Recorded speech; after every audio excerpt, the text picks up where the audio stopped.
Sejam muito bem-vindos para mais um episódio de Três Mães e um Papo. E hoje muito especial falando sobre o tempo. Esse tempo que passa tão rápido, mas às vezes parece até estagnado para nós mulheres. E hoje a gente recebe com muito carinho a advogada doutora Luísa Guedes, assessora parlamentar da Comissão da Defesa dos Direitos da Mulher na Alerj, pós-graduanda em Gênero e Direito pela Emerge, poeta nas horas vagas, uma amante, como todo carioca, de uma boa praia, um maltinho, um futevôlei. Seja muito bem-vinda, Luísa. Obrigada, Mariana. A gente te chamou para esse papo muito especial porque falar sobre essa transição geracional é algo que é preciso, é pouco falado, é um tema pouco explorado, principalmente se for falado sobre mulheres, né? Quando a gente foca nas mulheres, a gente vê que o tempo passa, mas estamos ainda estagnadas em muitos paradigmas sociais. E o que a gente conseguiu avançar parece que tem algo ainda que prende, ou é um retrocesso em muitas vertentes. Eu queria que você começasse falando um pouco sobre a Comissão dos Direitos das Mulheres e a importância que isso tem para que nós possamos ter voz e que tenhamos coragem de fazer o que deve ser feito, que muitas vezes a gente se silencia por conta do medo. Então, eu acho que é importante a gente começar com esse assunto e queria saber de você o que mais te faz, o que te toca mais na Comissão dos Direitos da Mulher. Então, é um prazer estar aqui. Obrigada pelo convite. Eu trabalho, sou assessora parlamentar na Comissão de Defesa dos Direitos da Mulher da Alerj, que é presidida pela deputada estadual Renata Souza. E é um trabalho muito pioneiro no Brasil, porque é a primeira sala lilás dentro de uma Assembleia Legislativa no país. Então, a gente está falando do lugar onde a gente pensa política pública, onde a gente vota os projetos de lei, onde a gente debate mesmo o que está no nosso cotidiano, o que está no nosso dia a dia. E a gente está ali recebendo essas mulheres diretamente dentro da Alerj. Então, recentemente, a gente passou já de 700 mulheres atendidas.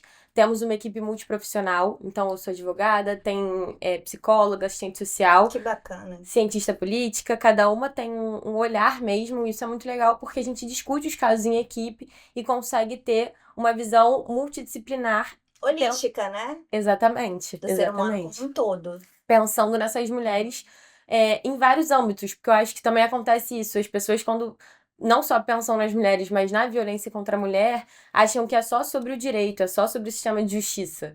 Mas não, a gente precisa pensar no fortalecimento psicológico dessa mulher, de como está a saúde mental dela. A gente precisa pensar em trabalho e renda. A gente precisa pensar em como ela está inserida ali, em qual território, o que ela acessa, se ela tem uma rede de apoio ou não. Então a gente realmente precisa pensar em muitas demandas. E é legal porque cada uma vai trazer um olhar, vai prestar atenção ali num detalhe. E aí a gente vai conversando em equipe e entendendo o encaminhamento de cada caso, que é muito único. E quando a gente fala no Rio de Janeiro, a gente fala numa diversidade cultural, né? A gente tem aquela mulher que vive em comunidade, a gente tem aquela mulher que tem um alto padrão, mas todas passam por problemas e todas precisam de voz, né? Hoje nós somos maioria nas universidades, porém nas funções como desembargador, presidente, CEO, nós somos minoria ainda, né? Nos cargos de liderança. Exatamente.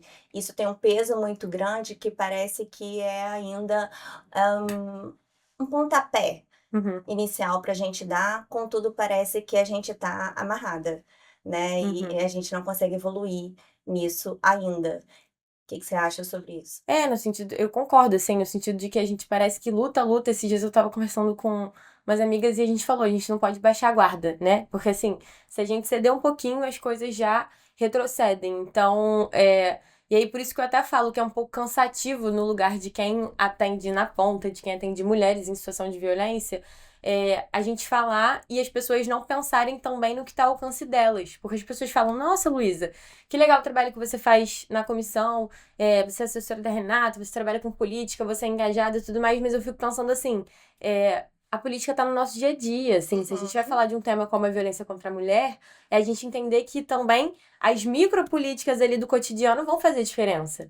Então, às vezes a gente não sabe como buscar, o que buscar quando uma mulher está passando por violência, Eu né? acho que a gente precisa explicar isso para quem está vendo, quais são os tipos de violência, Aham. né? Não, Porque claro. todo mundo acredito que a maioria das pessoas acha que violência seja verbal e física, que são as mais Não é. comentadas, né? Não. Mas existem muitas outras violências. Fala um Uhum. pouquinho sobre quais são essas violências para as meninas e as mulheres entenderem. Eu acho muito importante trazer os tipos de violência, porque muitas vezes a gente tem, como você disse, essa ideia de que a violência ela é só física, de que é só quando uma mulher leva um tapa, enfim, uma violência nesse sentido. Mas não. Existem outras violências que as pessoas consideram mais sutis, embora não sejam, e que a gente precisa conhecer. Então, na Lei Maria da Penha, por exemplo, a gente tem a violência física, a violência psicológica, a violência patrimonial, a violência moral e, recentemente, a gente ainda teve a inclusão da violência vicária, que pouca gente Uhum, conhece, né?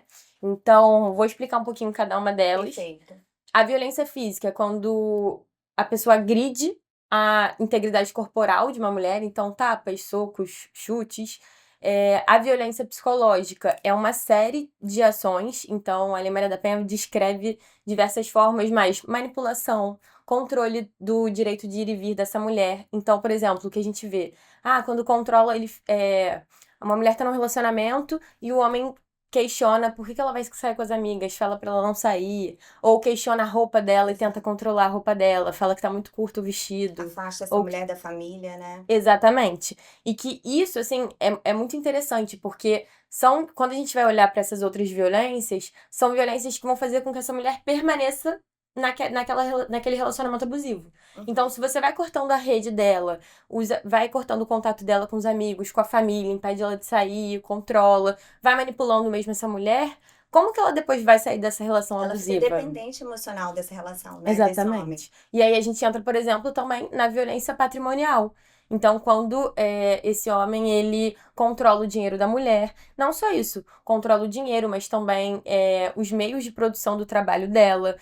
Algo que a gente também vê muito quando tem um caso de violência doméstica, o homem destrói os documentos dela, então destrói identidade, certidão de nascimento, ou não deixa ela pegar, por Uhum. exemplo, a certidão de casamento, então ela também não consegue dar entrada no divórcio, e aí a segunda via não sai, e aí você mantém a mulher presa nesse relacionamento. Então, a gente vai entendendo que essas violências, elas se costuram ali, né, pra criar pra manter aquele relacionamento abusivo. Então, para além disso, a gente também tem a violência moral, que é quando a gente pensa que o que tá em jogo é a honra dessa mulher. Então, calúnia, difamação, injúria, né? A gente tá falando da personalidade dela, mas diante dos outros, diante dessa sociedade, como ela é vista, a imagem. Então, se ele posta algo sobre ela, isso acontece muito quando tem término de Uhum. relacionamento.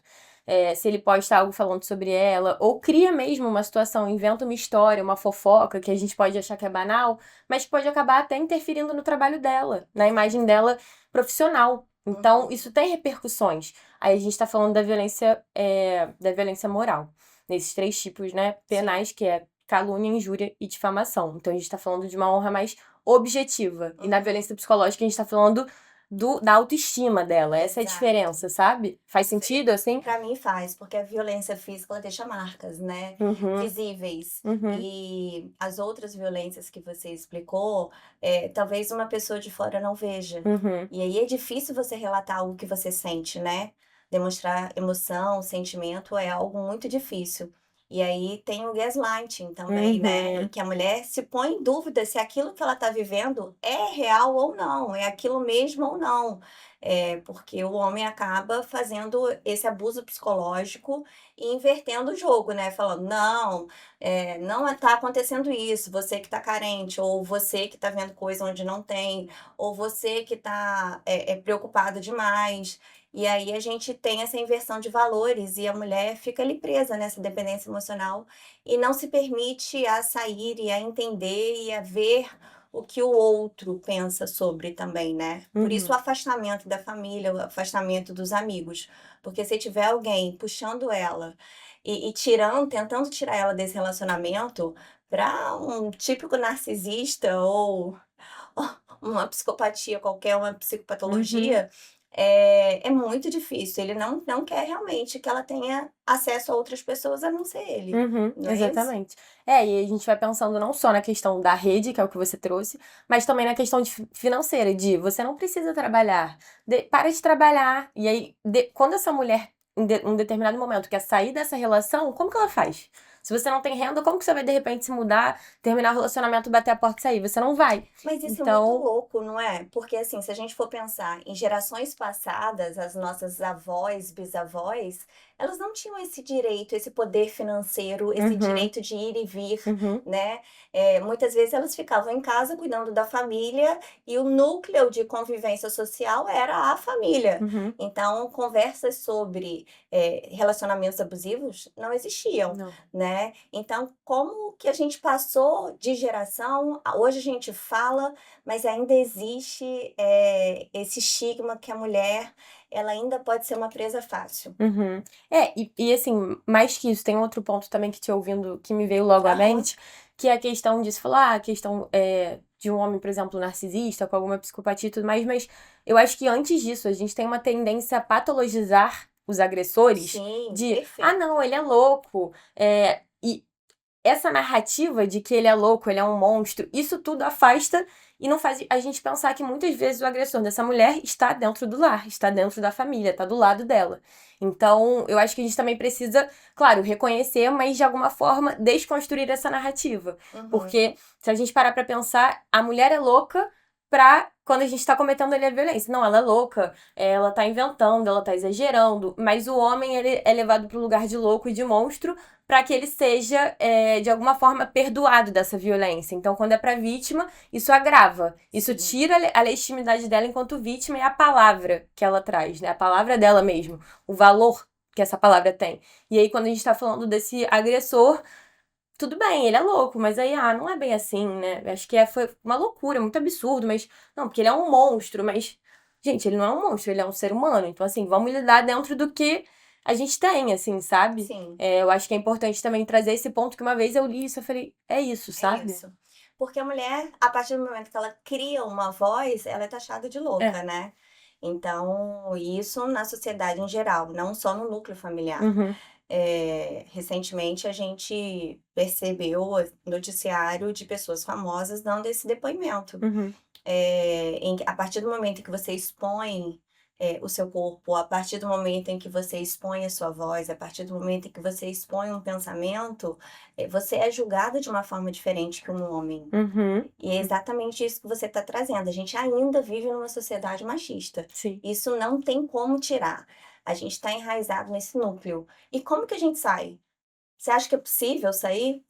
Essa é a pergunta de milhões. Porque eu às vezes me sinto como se eu estivesse nadando e muito mais nadando contra a areia, nadando para o fundo do mar, Hum, em que em uhum. algum momento eu vou cansar e vou me perder E ali. cadê a boia? E cadê a boia, entendeu? Eu não me vejo nadando enquanto sociedade, tá? Uhum. Tô falando enquanto sociedade. Eu não me vejo nadando em sentido à areia para que eu possa sair daquele mar e respirar e ver que eu me salvei. Uhum. Eu acho que muitas vezes eu me vejo contra a maré. Interessante você trazer isso, porque eu partilho da mesma visão. E as pessoas geralmente falam pra mim, Lu, saiu uma série no Netflix sobre violência que envolve violência contra a mulher. Teve aquela série Bom Dia Verônica. Gente, deve ser Sim. maravilhosa. Mas assim, eu não assisti porque eu atendo isso todo dia, o dia inteiro. Então, assim, eu vou chegar em casa, eu não quero também consumir isso no meu tempo livre. É claro que eu vou Uhum. consumir, até porque é importante a gente consumir o que está ali dentro do nosso campo de trabalho e de atuação. Então, outro dia eu fui ver Prima Facie, que é a peça da Débora Falabella, é incrível. E ao mesmo tempo eu saí assim, pensando. Aí eu virei. E eu fui com as minhas amigas da pós. Eu tô fazendo pós em Gênero e Direito na Emerge. Na escola de magistratura, e eu e minhas amigas a gente tem feito vários programas culturais, e eu saí pensando, não me chocou, assim, a minha madrinha falou, você tem que ver, vai ser incrível, e eu assisti, eu fiquei, sim, eu atendi um caso desse semana passada, e Uhum. não banalizando, mas assim, e aí eu fico pensando, como que a gente se cuida também, né? Enquanto mulher, enquanto quem trabalha com isso, enquanto quem tá ali todos os dias na ponta. Eu acho que é um movimento de. E aí, voltando pra questão de nadar no sentido oposto à praia, Sim. é, toda vez que. Claro que acontece num número menor, porque chega um volume de casos muito grande, mas quando a gente consegue ver um caso na comissão de uma mulher que volta bem, conseguiu sair daquele relacionamento abusivo, já tá isso, tá estabilizada, tá na casinha dela, os filhos estão em segurança, a gente fala, ai, é por isso que a gente tá aqui. Sim. Então, eu acho que a gente precisa desses momentos de respiro pra lembrar por que a gente faz o que a gente faz.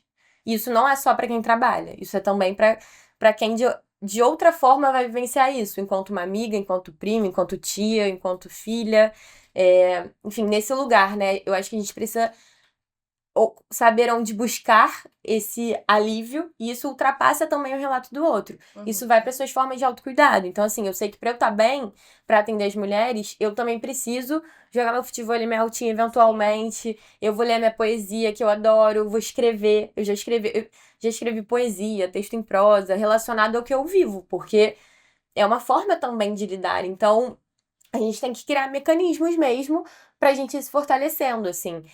Porque a gente abre o noticiário e aí, agora mesmo, saiu um relatório do ISP, do Instituto de Segurança Pública, o de 2026, em que a violência psicológica contra a mulher cresceu mais de 1.300% nos últimos 10 anos. Caramba. E hoje a gente ainda tem um fator agravante que é a questão da internet. Uhum. Então, como a violência psicológica também, que a gente falou que já é difícil de identificar num relacionamento de casal, no dia a dia, como que a gente consegue identificar isso na internet?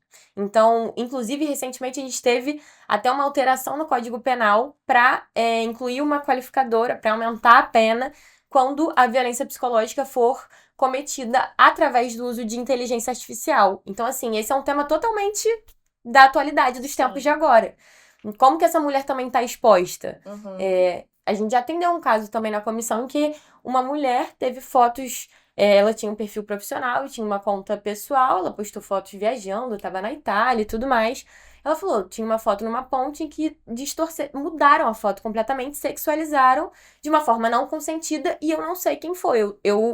Assim, eu acredito que seja fulano, mas eu não tenho contato com ele há 2, 3 anos. E aí, como é que a gente identifica esse agressor? Como que a gente chega nele? E aí, eu entendo que tudo vai acabar voltando para o lugar da informação.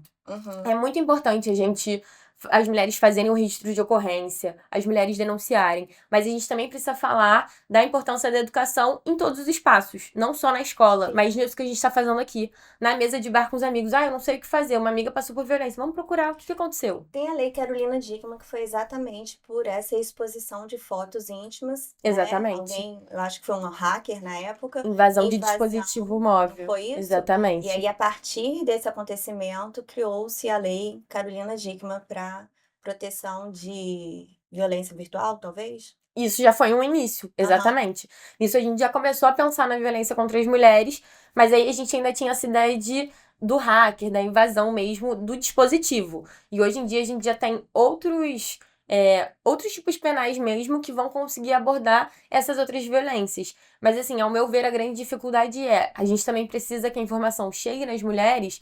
Por exemplo, da mesma forma que muita gente não sabe, muitas mulheres não sabem que quando acontece um estupro, o ideal a gente sabe que, e aí eu tô falando, o ideal é que na prática isso não vai acontecer, porque a mulher vai se sentir suja, vai querer tomar banho, e assim, falando do que eu já ouvi mesmo, assim, ela vai querer, isso, tirar aquela roupa, se lavar, vai se sentir suja, mas o ideal é que ela vá à delegacia e que ela vá ao ML para fazer o exame de corpo de delito para não perder essa prova. Sim. Então, que ela faça o registro de ocorrência, o delegado faça o requerimento do exame de corpo de delito e ela vai pro ML. Na prática, a gente sabe que não acontece. Mas é importante isso chegar nas mulheres, em que elas saibam que se ela conseguir, se for possível, dentro do que ela tá sentindo, de como ela tá lidando e processando, esse seria o melhor caminho, pensando em produção de provas. Da mesma forma, nos crimes virtuais. Muitas mulheres não sabem que, quando você tem um crime virtual, não basta um print. Você tem que pegar lá o URL da página, que é o link da página.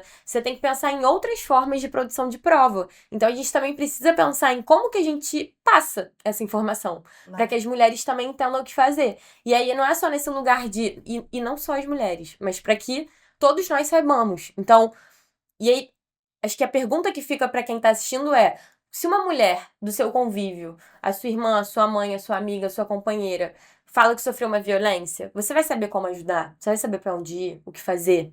E se você não sabe, tá tudo bem. O que muitas vezes um ato maravilhoso que você já pode fazer por ela nesse momento de cuidado vai ser simplesmente buscar junto com ela, falar: não, eu também não sei o que fazer, vamos junto na delegacia, eu vou com você. Vamos junto, eu vou ligar pro 180 e perguntar como é que faz. Eu vou fazer uma denúncia anônima no 180. Eu vou buscar na internet. Eu vou com você no CIAM, no Centro Especializado de Atendimento à Mulher. Às vezes, dar a mão a essa mulher e acompanhá-la na trajetória que ela vai fazer, dos equipamentos, do registro. Uhum. Isso muitas vezes já é uma forma de cuidar dela e que a gente nem pensa. E até mesmo de evitar uma revitimização, uma nova violência. Isso Que que eu ela, ia falar agora. porque ela chega desacreditada. A gente também tem a violência sexual, que ultrapassa o que a gente conhece enquanto assédio, importunação sexual, estupro. Também, o que está incluído isso está lá na letra da lei. Por exemplo, impedir que a mulher utilize algum método contraceptivo. Isso é uma violência sexual. Uhum. Forçá-la ao matrimônio, à gravidez. O famoso que a gente conhece de tirar a camisinha no meio do ato. Isso é uma violência sexual. Então, como a gente trouxe antes, está muito mais perto, muito mais no nosso dia a dia do que a gente imagina. E recentemente também foi incluída a violência vicária, que é quando o agressor ele comete uma violência não contra essa mulher, mas contra as pessoas com quem ela tem uma relação, e comumente os filhos. Então, vou dar um exemplo que vai ficar mais evidente para vocês.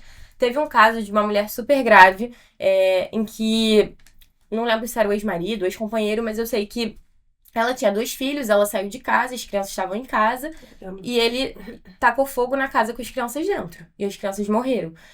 O intuito dessa violência era feri-la. E muitas vezes, como esse homem já não consegue acessar essa vítima, seja por uma medida protetiva, por um divórcio que já aconteceu, enfim, por N motivos, ele vai acessar os filhos. E vai usar dos filhos para cometer essa violência, que é a violência vicária. E como é difícil para a vítima acessar também o equipamento político, porque muitas vezes ir a uma delegacia e fazer um registro de ocorrência traz uma revitimização. Uhum. Então, a mulher, em vez de se sentir segura, na verdade, muitas vezes ela deixa de ir porque ela sabe que ela não vai ser ouvida da forma correta e necessária para receber uma ajuda, né? Sim. E é interessante a gente tocar nesse ponto, porque esse ano nós completamos 20 anos da Lei Maria da Penha. E ainda assim, embora a gente tenha um arcabouço normativo muito forte e ótimo no Brasil, então a Lei Maria da Penha é uma das 3 leis mais inovadoras no mundo, segundo a ONU. E mesmo assim, que a gente vê uma realidade que demonstra um abismo, a prática demonstra um abismo do que é a legislação que a gente tem. Então, as medidas protetivas, por exemplo, são um ótimo recurso.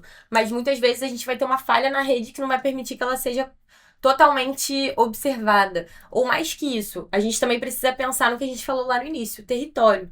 Muitas vezes essa mulher ela vai ter uma medida protetiva, mas ela mora num território de periferia, de favela, Chega, né? de conflito, e aí ela vai. Eu já ouvi. Ela vai virar e vai falar: tá, mas eu vou pedir a medida protetiva pra quê? Não, e mesmo com leis importantes, que é a Maria da Penha, a lei do feminicídio, esses números, né, de violência contra a mulher continuam crescendo, né? Exatamente. E aí a pergunta que a gente, né, que todo mundo faz, né? Por que que ela não saiu disso? Por que que ela continuou lá? E a gente não consegue fazer a pergunta de por que que ela foi agredida, né? Exatamente. E de por que esse homem continuou violentando ela? Onde que isso começou? E mais que isso, o que a Mariana trouxe é muito forte também da revitimização, assim. Porque a gente vê muito isso na comissão, inclusive foi até o meu tema de TCC da faculdade, que foi a revitimização em delegacias, porque muitas vezes as mulheres chegam nesse equipamento, especialmente em delegacias, achando que elas vão receber um acolhimento. Elas chegam numa delegacia da mulher achando que você vai ser ouvida, porque de fato, não só a Lei Maria da Penha prevê essa escuta qualificada, esse atendimento prioritário por uma policial mulher, enfim, uma série de demandas ali, de previsões, mas não só isso, a gente também tem a norma técnica das DEANs, que foi atualizada em 2016, se não me engano, e que assim, você lê a norma, é ótimo, o atendimento é impecável. Você chega na delegacia, a mulher tem que falar no balcão que ela foi estuprada. Ela E tem que aí- se expor. E isso com, assim, tudo aberto, como se ela chegasse aqui e falasse, a polícia fala, o que aconteceu? O que foi? Aí ela vai falar que foi, ela não... Ela tenta falar baixo, tem gente, aí tem outras mulheres ouvindo, pode ter algum homem ali que foi fazer uma oitiva, pessoas que ela não Mas, conhece. Luísa, necessariamente ela tem que ser atendida por uma policial mulher? Como Não, ela... prioritariamente. Prioritariamente. Sim, até porque assim, é isso. Devia Que... ter necessariamente, né? Sim. E outra dúvida, você falou agora, eu não sei mesmo. Pode ser em qualquer delegacia ou só dentro? Não, pode ser em qualquer delegacia. A DEAN a gente prioriza porque, em tese, a gente tem um atendimento mais especializado. A delegacia especializada de atendimento à mulher, que teria esse olhar, essa capacitação para o atendimento dessa violência de gênero. Quando a gente está falando de violência de gênero, não só doméstica, porque a violência sexual pode não estar no âmbito doméstico. Então, mas assim, infelizmente, o que a gente vê é isso.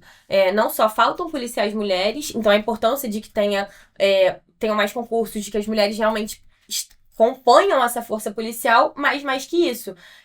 Eu já ouvi de mulheres relatos de que elas foram revitimizadas por policiais mulheres também. Também, né? Então, a gente precisa de uma capacitação, e aí eu falo, não só para as DEANs, a gente precisa de uma capacitação para todas as delegacias, para todos os policiais, né, no geral, para que uma mulher chegue numa delegacia comum e não receba um tratamento ruim. Sim. E aí eu até ia mencionar um caso Uhum. que a gente atendeu, que eu lembro que me marcou muito, assim, que foi de uma mulher que foi estuprada pelo marido não, de uma mulher que foi estuprada pelo vizinho, ela tava dormindo com o filho do lado, e ela acorda com ele em cima dela, tenta se desvencilhar, para não acordar a criança também, enfim, ele tinha pulado o muro, pulado a janela, e quando ela vai fazer o registro, ela é revitimizada. O policial desacredita, vira pro outro policial e fala, ela tá dizendo que foi estuprada, assim, trata com desdém. Falam pra ela ir pra um hospital. Não falam qual era o hospital, não dão nem assim, não, tem esse hospital de referência, você pode ir e tudo mais. Não orientam, né? Não orientam em nada. Isso também tá previsto, que eles deveriam orientar. Uhum. E aí ela chega no hospital e falam, você veio da delegacia, não te deram nenhum papel, você não fez nenhum registro? Ela falou, não, só me mandaram ir pra um hospital e eu vim pra cá. E aí falam, não, então tá, volta pra delegacia pra você fazer o registro, pedir o requerimento do exame de corpo de delito. E aí ela fala, não tenho dinheiro pra passagem, eu volto pra casa, eu volto pra lá, não vou ter pra onde ir mais. E aí acaba, né, um dado que não vai E a ser prova? documentado, a prova Exato. não E aí vai tudo se acontecer, vai. e aí tudo se vai, fora o Deixa- terror psicológico que essa mulher Deixa eu te fazer uma E o pergunta. estresse, né? Quando você fala dos tipos de violência, Uhum.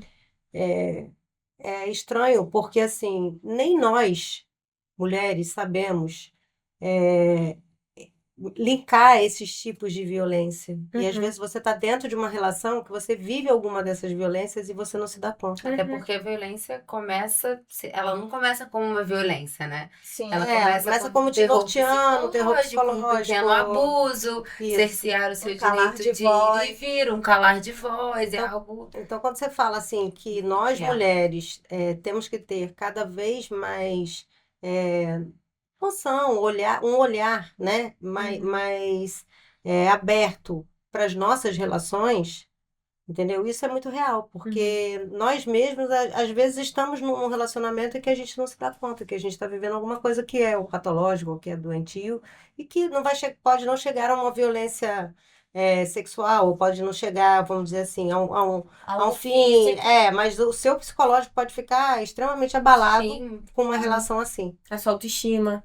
Exatamente. E aí eu me lembrei de olhar no Instagram e não assim, não me lembro a pessoa quem foi tudo, eu passei rapidamente tudo, mas de uma mulher, ela colocando e falando, olha, eu tenho que realmente expor o que aconteceu comigo, porque ela é da área de direito e com olho roxo, enfim, e realmente apanhou do marido, chegou assim a vias de fato, né, de uma coisa muito violência, da violência de uma violência física e eu nunca achei que eu fosse passar por isso, entendeu? Eu que sou uma pessoa que estou dentro de todo um processo, que conheço tudo isso, como é que eu cheguei até aqui? Uhum.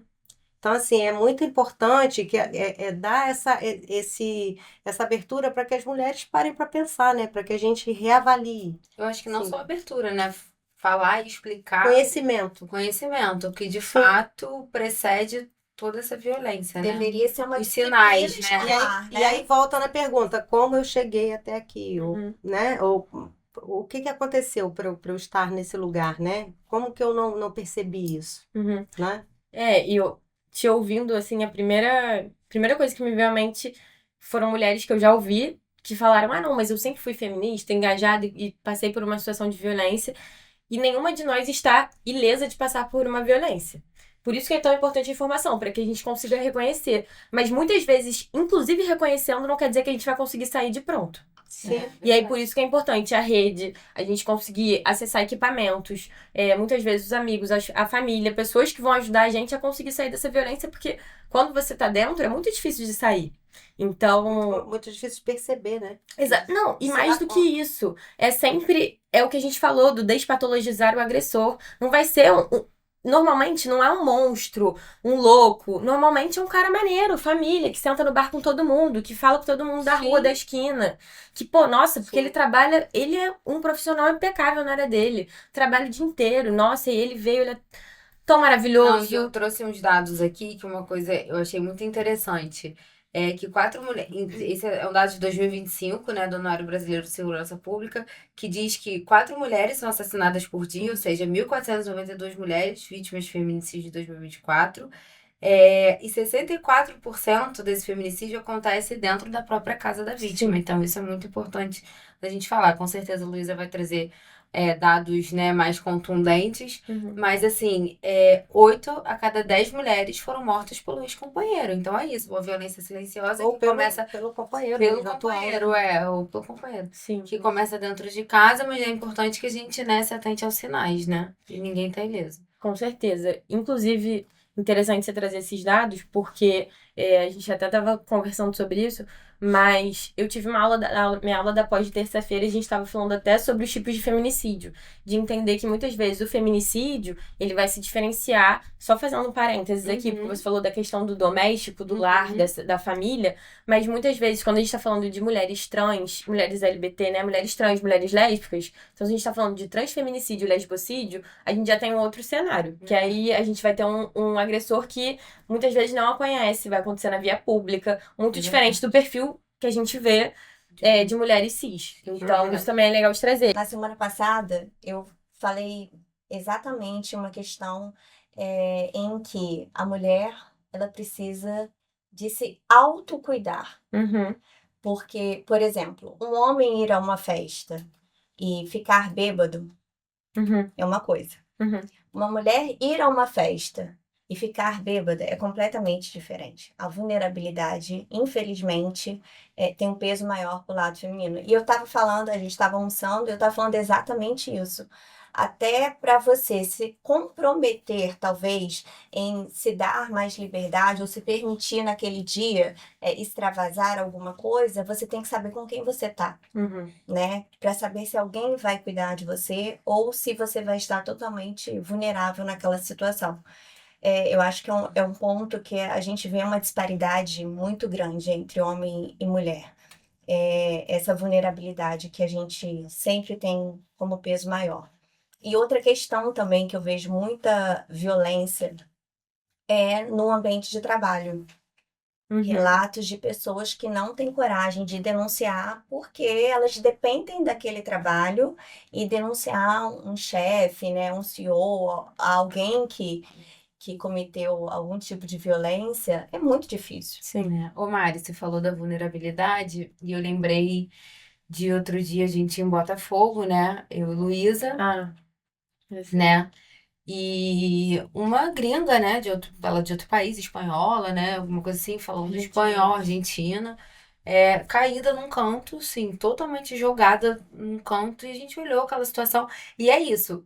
Normalmente quem acolhe são mulheres que se veem, cara, podia ser eu ali naquela situação. Sim. Entendeu? Tinham vários homens ao nosso redor, várias pessoas viram o que estava acontecendo, a galera finge que não tá vendo, entendeu? E aí eu e Luísa, a gente na hora se incomodou, ela foi buscar uma água, eu fui falar com ela, a gente fala espanhol, ela melhor que eu, inclusive, né? Que ela terminou, eu parei no meio, mas só um detalhe. E, enfim, a gente conseguiu inicialmente fazer ali dar um primeiro apoio ali para aquela mulher, um acolhimento. Enfim, depois ela acabou se resolvendo, voltou pro eixo, bebeu uma água e foi. Mas assim, e a gente falou pra ela, olha, você tá no Rio de Janeiro, é porque nós somos pessoas boas que a gente te viu de longe e quis te ajudar, porque você, né, isso, você é uma mulher sozinha que poderia acontecer qualquer coisa com você. Difícil, então, assim, é isso, geralmente, foi o que você falou, até pra gente beber, e passar do ponto, a gente tem que ter cuidado, Sim. entendeu? Geralmente quem vai ajudar vai ser uma mulher que vai se ver naquela situação. Com certeza. Exatamente. Precisamos estar sempre vigilantes. Exatamente. É Mas isso, a gente não pode baixar a guarda. Quando você falou dessa coisa das mulheres que não se pronunciam, que não falam, eu acho que isso também, assim, isso mudou um pouco, né? Assim, acho que as mulheres hoje, elas estão tentando, vamos dizer assim, mostrar os acontecimentos, as emoções e tal, elas estão partindo realmente para um ataque, né? Não só para ficar quieta e achar que elas não podem, não vou falar sobre isso, né?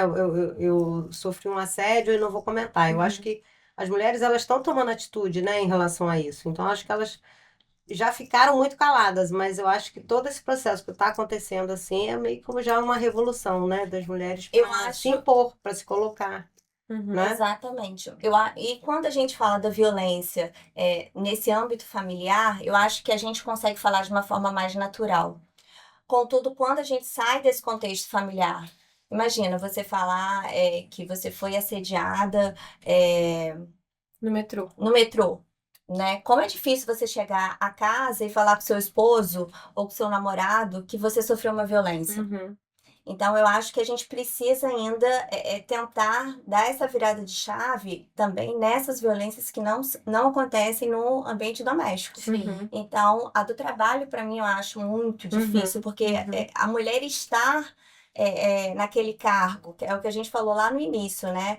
As mulheres, elas são as que frequentam mais faculdade em número, são as mulheres. Contudo, os cargos hoje ainda são Os cargos mais ocupados altos de chefia. por homens. Sim. Então, imagina, o sonho da vida dela era advogar num escritório tal, e ela consegue Ser sócia. ser sócia. E aí ela vai e ela é totalmente desrespeitada, né, assediada pelo sócio. E aí, como é que fica isso? Uhum. Então, Não, falar estamos em sobre isso é muitos muito lugares, difícil. mas nem todos os lugares que ocupamos, nós somos maiorias, né? Essa é a verdade, né? É. A gente já tá, se a gente comparar, né, com a época da nossa avó, nossa, realmente estamos em muitos lugares.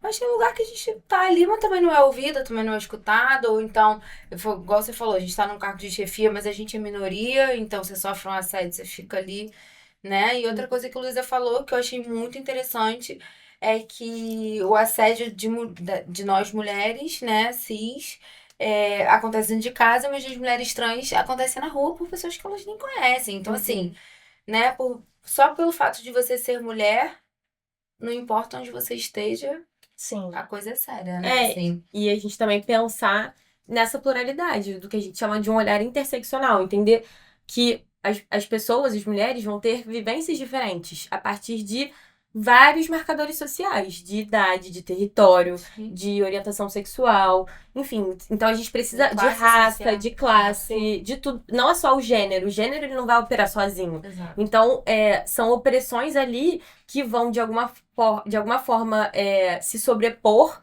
e produzir essa violência. Não é uma violência de gênero sozinho. Então, assim, a violência que cada uma de nós passar aqui, espero que não passemos, né? Mas que se cada uma de nós experienciássemos alguma violência, a gente ia passar por isso de forma diferente. Mas a gente já precisa... passamos, né? Já passamos. Um grau, né? Não, e assim, é isso. Eu lembro... Acho que a primeira experiência que me marcou foi quando eu tava indo pro shopping com umas amigas. Eu tinha 15 anos. Ali na Voluntários da Pátria. Era de dia, de tarde. E um homem passou a mão na coxa da minha amiga e seguiu a gente até dentro do shopping.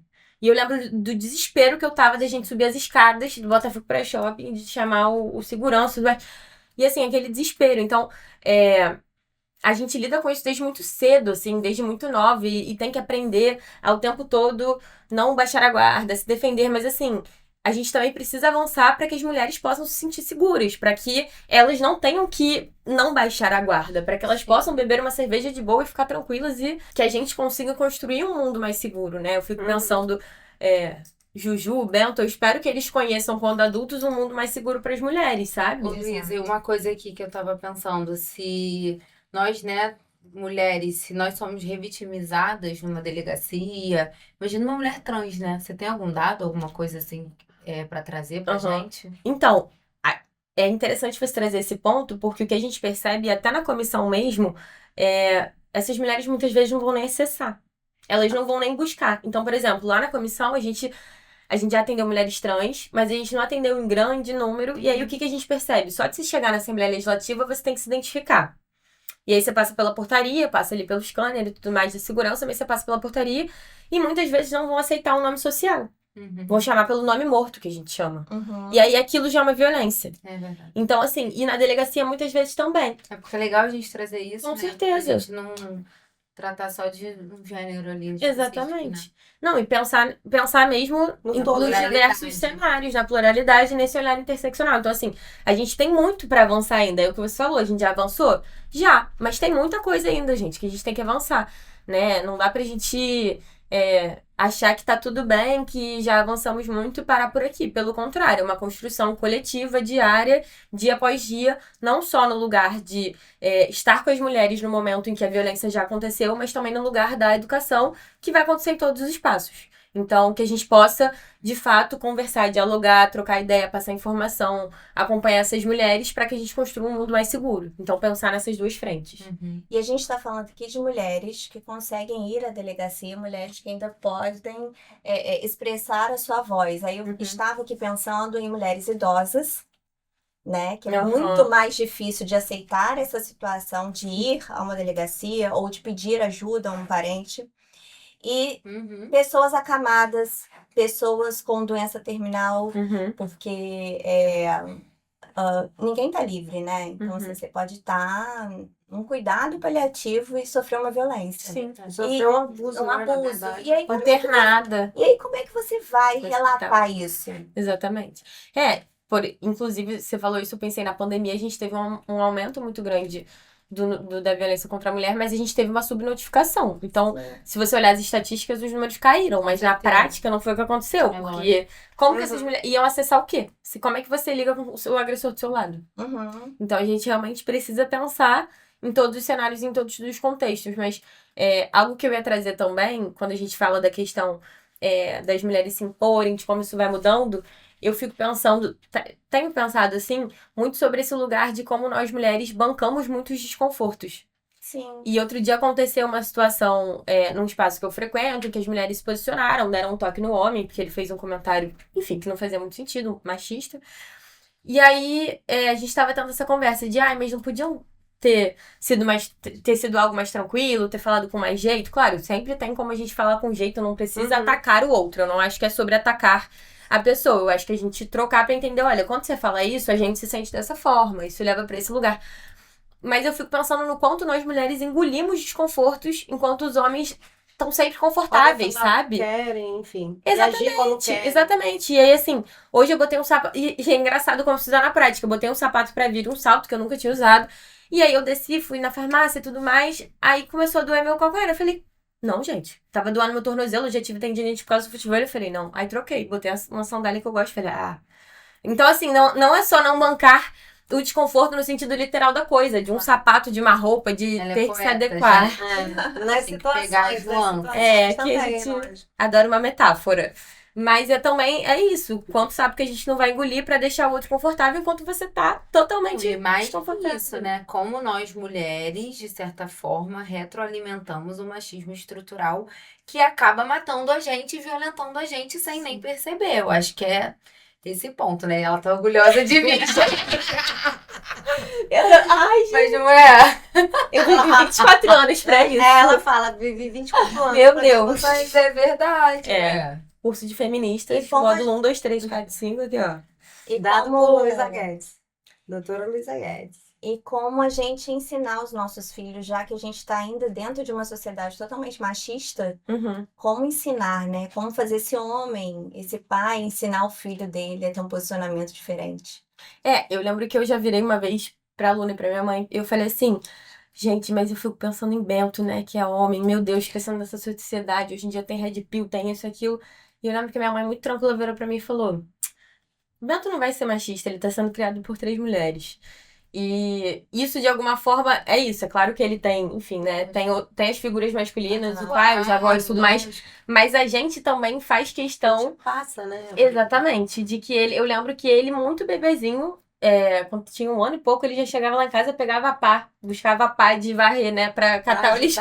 E ajudava. ajudava. Nem 2 anos, né? Então, assim, eu acho que é muito no detalhe, nesse lugar de... A minha mãe sempre fala, chama, solicita a criança pra ela entender que ela faz parte da dinâmica da casa. Menina, né? De Exato. participação. Mas são de mulheres afetividade. fazendo isso por São mim. mulheres, lógico. Não é um pai, Não, sabe um por quê? avô. Mas porque um os amigo homens, fazendo os pelo homens têm uma Exatamente. masculinidade frágil que não permite que eles façam isso. Essa é a grande verdade. O ego, Entendeu? né? Pro homem, o menino brincar de boneca fala muito mais dele que tá ali com a bonequinha e gostar de coisa de menina do que quando ele crescer, ele vai ser pai, cara. E ele vai ser Vai cuidar um adulto exatamente. funcional que vai cuidar de uma criança e vai criar um ser uma humano. menina de um menino. Entendeu? Você desconstruir isso na cabeça de um homem é tão surreal e é tão difícil, entendeu? Que eu acho que leva realmente a sociedade a construir e criar homens machistas cada vez mais, entendeu? E se você discute isso numa mesa, até em família mesmo, nossa, isso é pano pra manga, porque... Exato. Por isso que Da mas guerra, aí guerra.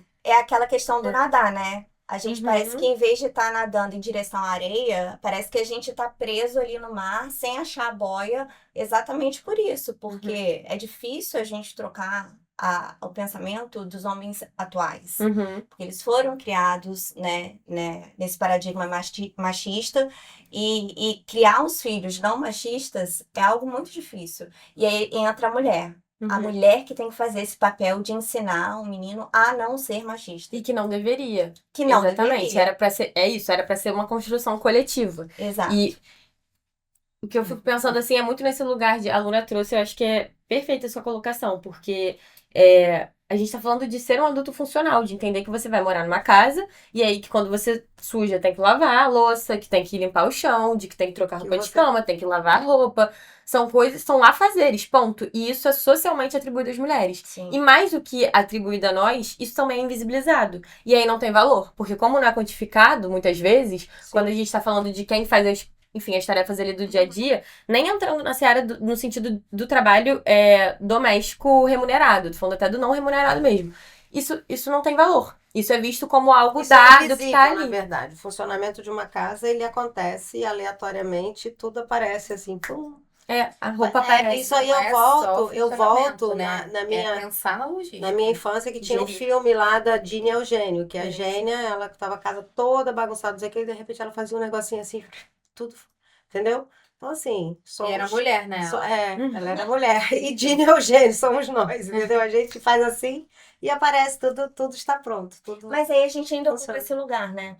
A Uhum. gente sabe que tá errado, mas a gente ainda ocupa esse lugar.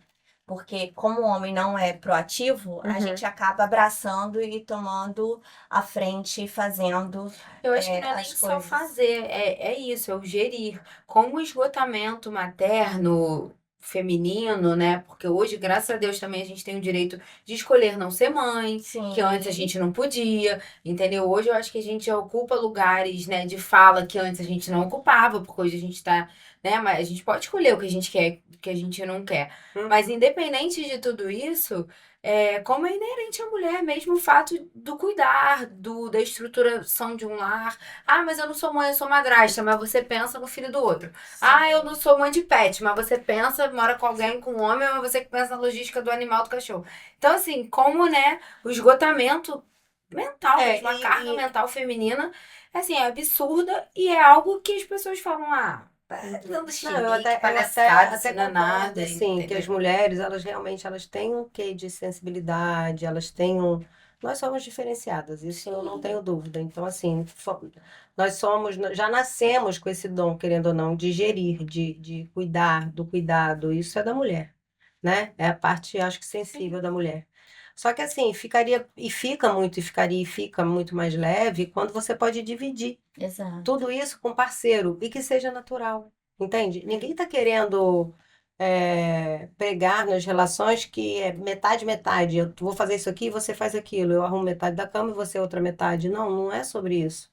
Entendeu? É sobre você arrumar a cama e o outro fazer alguma outra coisa para cooperar, para ajudar, que seja natural, que te descanse, que você possa falar assim, nossa, hoje eu tô cansada. E o outro fala assim, não, deixa que eu resolvo. Entendeu? Isso é parceria, isso é relacionamento. Então, isso é quando, independente de ser homem com homem, mulher com mulher, quando os parceiros pensam, quando as pessoas pensam uma nas outras. Então, assim, não é sobre gênero, não é sobre feminismo, machismo, é sobre pessoas que se ajudam, que convivem, que Cuidado, né? cuidar, é sobre cuidado, entendeu? Sobre o olhar para o outro. Nossa, ela tá cansada, vou fazer alguma coisa para ela hoje, vou Porque ajudar. nunca é 50-50, né? Nenhum Não, relacionamento e não 50-50. precisa ser, não precisa É você ser, ter entende? empatia e ver que o E ver outro o naquele outro, e dia fazer precisa alguma coisa pelo mais. outro. Exato. Eu discordo. Eu acho que tem gênero. Eu acho que eu vou ser um pouco mais polêmica. Eu acho que, assim, não dá pra gente falar que não tem gênero, porque eu acho que esse cansaço também tem gênero, né? Quando as mulheres da casa sempre são as pessoas que lavam a roupa, lavam a louça, fazem a comida, ou ainda que elas tenham alguém que possa fazer, elas gerenciam, elas fazem o mercado, elas pensam no cardápio, na comida, botam a comida. Isso já gera um esgotamento. E se você parar pra pensar, é um tempo seu que tá sendo tomado pra gerenciar enquanto o outro só recebe. E aí esse outro tá fazendo o quê? Desenvolvendo hobbies. Ele tá dando um gás na carreira verdade. dele, ele fica até mais tarde trabalhando, ele pega um trabalho extra, ele... Então, assim, quantas mulheres não estiveram por trás do sucesso dos homens? Quando a gente Não, para pra todas as pensar. mulheres. Exato. Existe E aí a uma gente precisa frase- falar de gênero. Falando dessa questão de cuidado, assim, tem um provérbio africano que é super famoso, que é necessário uma aldeia inteira pra educar uma criança. E aí é o que a gente vê. Muitas vezes quem vai estar educando são as mulheres. Sim. E como que a gente traz os homens também pra essa pauta? Porque não adianta também a gente só conversar entre a gente, ainda que seja muito importante estarmos aqui hoje, mas é o que a gente vê. Nos espaços em que se fala sobre isso, muitas vezes só temos mulheres, ou predominantemente mulheres. Então a gente precisa trazer também essa conversa pra todo mundo, pro debate. Será que vai chegar um dia que nós faremos uma grande revolução, já que as mulheres estão se encontrando escondido? Será? Tem uma frase também que eu achei muito interessante, que eu trouxe pra gente pensar e passar também para as pessoas que estão assistindo. Mudar o posicionamento da mulher na sociedade não é apenas sobre abrir portas para as meninas mais jovens entrarem. É também sobre garantir que as que já estão lá dentro possam envelhecer com dignidade, respeito e voz ativa. E que o nosso valor nunca tenha prazo de validade. É isso aí. Eu fico pensando até na questão. É porque acho que depois que você bota a lente de gênero é um pouquinho difícil de tirar, assim. Mas como as mulheres, com o tempo, os homens ficam mais charmosos, ficam grisalhos, isso, aquilo, e a mulher tá sempre nesse lugar de. A mulher envelhece. Sim. Mas ela envelhece e aí ela deixa de ter valor, pelo contrário. Ela deveria, já que ela é uma mulher experiente, que tem ali, enfim, uma sabedoria. Por que o homem é sempre o sábio, o bonitão e o garanhão e a mulher não? Por que pra gente sempre pesa num outro lugar, de uma outra forma? E se estivéssemos menos sobrecarregadas, será que essa conta também mudaria? Será que chegaríamos, né, numa idade mais avançada, menos cansadas? Talvez investindo em mais qualidade de vida? Assim, eu também penso muito sobre isso. Porque no final de tudo a gente tá falando de tempo. Eu acho que quando a gente fala, tempo é dinheiro, é mais que isso. Tempo não é só dinheiro. É precioso. É autoconhecimento, é tudo, né? Então, assim, você pensar na sua jornada. Quando você não tem tempo, enfim, isso também te limita. Só Então, um adendo. Mesmo cansadas, os homens morrem primeiro e a gente morre depois. ai, Luna!